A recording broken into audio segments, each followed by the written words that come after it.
It was a crisp autumn evening in the small town of Meadowbrook, where the woods were known for their deep, foreboding shadows and the occasional flicker of unexplained lights that locals whispered about but never investigated. Tommy, a curious 12-year-old with a mop of unruly brown hair and a penchant for adventure, found himself drawn to these woods, spurred by the thrill of uncovering their secrets. As he wandered deeper into the forest, the air grew colder, and the trees seemed to lean closer, their branches whispering secrets in the wind.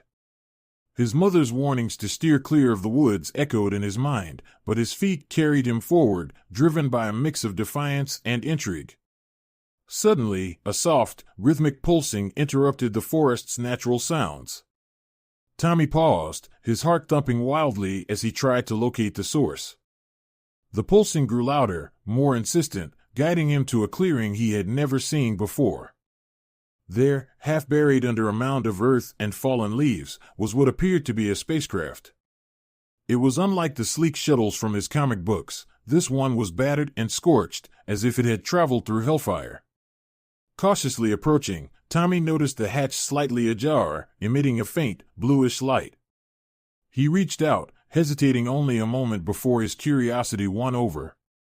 With a gentle push, the hatch swung open fully, releasing a cloud of steamy air that smelled faintly of ozone and something alien. From within the shadows of the spacecraft, a figure emerged. It was a dragon, but not the kind from fairy tales. This dragon was thin, its scales dull and lackluster under the dim moonlight, its wings tattered and limp. Its eyes, large and luminous, locked onto Tommy with an expression not of ferocity, but of desperate need. The dragon's voice wasn't a roar but a weak, mental whisper that resonated in Tommy's head, surprising him with its clarity. "Please, young earthling, do you have any bread?" Tommy, taken aback by the politeness of the question and the unexpected request, nodded almost involuntarily. He was scared, yes, but more than that, he was moved by the palpable sense of vulnerability coming from the creature. Without another word, he turned on his heels and dashed back through the woods towards his home, driven by a newfound mission to help this strange, starving visitor from the stars. Tommy raced through the woods, his heart pounding not just from the sprint but also from the sheer excitement and fear of the unknown. He burst into his house, grabbed the loaf of bread his mother had baked that morning, and stuffed it into his backpack, along with a few apples and a jar of peanut butter, his own favorite snack. His mother, busy in the laundry room, called out to ask if everything was all right, to which he responded with a hurried, "Just going back out to play." With his backpack now heavy with provisions, Tommy dashed back to the clearing, his mind swirling with questions. Who was this dragon? Why was it here? And why was it so hungry? As he approached the spacecraft, the dragon Xylox, as he later learned, peered out, its eyes widening at the sight of the bread. Tommy cautiously extended the loaf towards Xylox, who took it gently in its slender claws. The dragon's initial nibbles soon turned into eager bites, each one seeming to infuse it with a bit more energy. As Xylox ate, a strange connection began to form between them. The dragon started to project images and feelings directly into Tommy's mind, a form of communication far beyond words. Tommy saw flashes of Xylox's home planet, a beautiful world of vast oceans and floating islands, now ravaged by relentless cosmic storms. He felt the dragon's profound loneliness and fear, but also its hope upon reaching Earth. Xylox explained that he had been a scholar in his world, studying the stars and the life forms of distant galaxies. His mission was peaceful, to find new resources to help his planet recover. But, with his ship damaged and energy depleted, he had found himself stranded and starving instead. Tommy listened, enraptured by the stories and the alien's plight. He made a silent promise to help Xylox, not fully understanding the magnitude of his decision but driven by a deep, instinctual desire to do good. The afternoon faded into evening as they shared food and stories. The bond that formed was not just of a boy and an alien, but of two beings finding common ground despite the vastness of the universe between them. Tommy learned about empathy and the importance of reaching out to those in need, no matter how different they might appear. As he prepared to leave, Xylox thanked him with a warmth that Tommy could feel radiating through their mental link. "Your kindness is a beacon in my journey," Xylox conveyed, the mental voice growing stronger with each word. Tommy, filled with a mix of pride and concern, vowed to return the next day with more food and an eager heart, ready to learn more about his new friend and how he might help him return to the stars. Over the next few weeks, Tommy's routine took on a new rhythm. Every day after school, he would race home to grab whatever food he could find, sometimes sandwiches, sometimes leftovers, occasionally sneaking cans from the pantry, and then he'd head to the clearing. Each visit brought with it new revelations and a deepening friendship. Xylox, with each meal, seemed to regain a bit more of his former vigor. His scales began to shimmer with their natural iridescence, and his wings, though still fragile, showed signs of mending. The dragon reciprocated Tommy's generosity not with treasures or magic, as the storybooks would suggest, but with knowledge, which to Tommy was worth more than gold. Xylox taught Tommy about advanced alien technologies, explaining concepts that twisted Tommy's understanding of physics and reality. He learned about propulsion systems powered by starlight, shields that could deflect asteroids, and gadgets that could harvest water from the air of barren planets. Each lesson was a glimpse into a future Tommy had only ever dreamed of. But Xylox shared more than just science. Through their unique bond, Tommy experienced the rich culture of Xylox's people, music that played directly in the heart, art that changed with the viewer's emotions, and stories where heroes battled not with swords, but with wits and wisdom. It was a galaxy-spanning education, all delivered in the quiet seclusion of a forest clearing.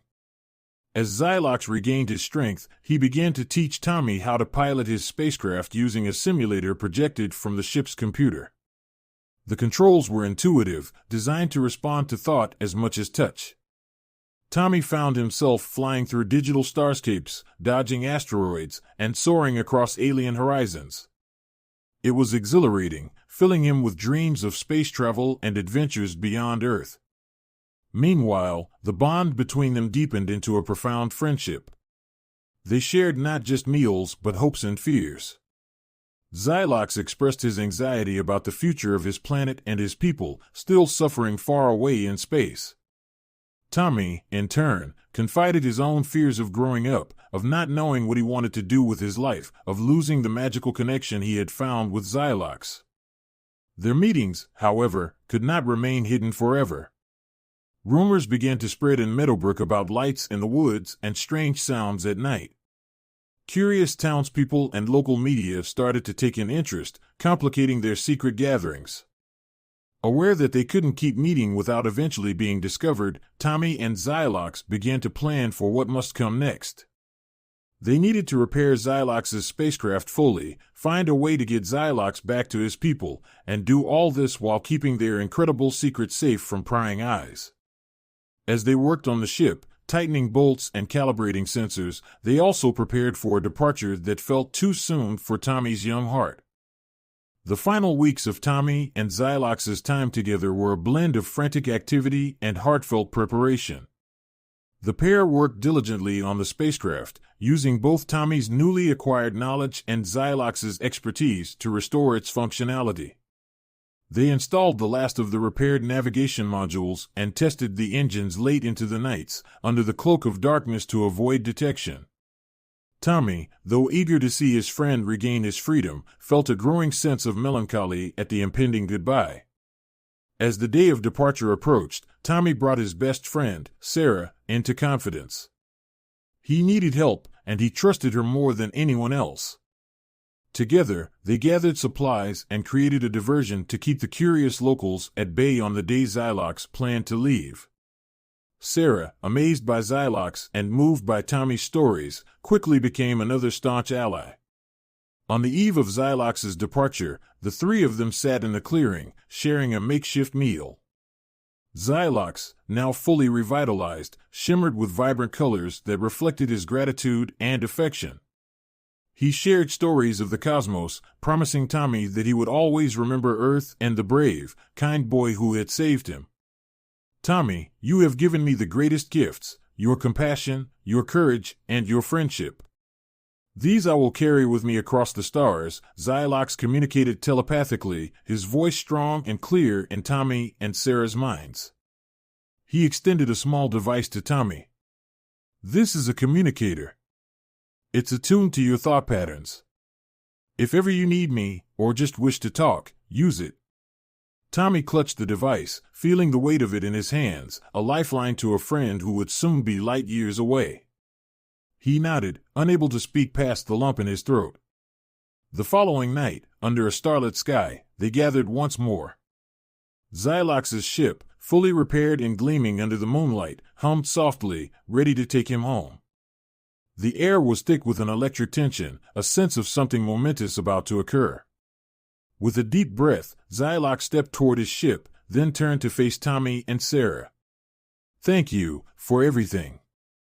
Remember, the universe is vast, and though we are worlds apart, we are under the same stars. With those final words, Xylox boarded his ship. The engines thrummed to life, and the ground trembled slightly as the spacecraft lifted gracefully into the air. Tommy and Sarah watched, hands clasped tightly, as the ship shot up into the sky, its trail a blazing arc against the night. As the light from Xylox's ship faded into the distance, Tommy felt a profound sense of accomplishment and heartache. He knew life would return to normal, but he was no longer the same boy who had ventured into the woods out of mere curiosity. He had a friend among the stars, and the universe suddenly seemed a lot bigger and more accessible. Years later, Tommy would look back on those weeks with wonder and a wistful smile. He often used the communicator, sharing his adventures and dreams with Xylox, who, true to his word, always replied. Though worlds apart, their bond remained, a testament to the power of kindness and the unbreakable connections forged under the vast, starry sky.